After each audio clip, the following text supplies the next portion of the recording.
Well, look, I mean, I've had the vaccination. I believe that vaccinating and getting as many people vaccinated as possible is the pathway to normality again. And we've seen this in the United Kingdom.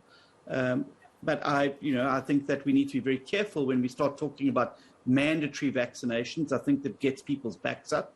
I don't support that. And I don't think it's constitutional either. There's a right to bodily integrity.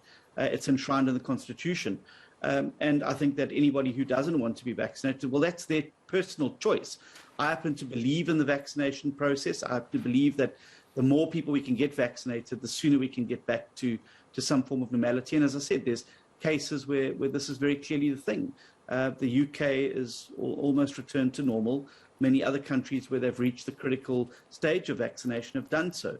But I think government would make a terrible mistake if it was to make vaccines mandatory, because I think they'll be infringing on people's rights. I think what government needs to do is to start upping its communication strategy around the efficacy of the vaccine and why it's important to vaccinate.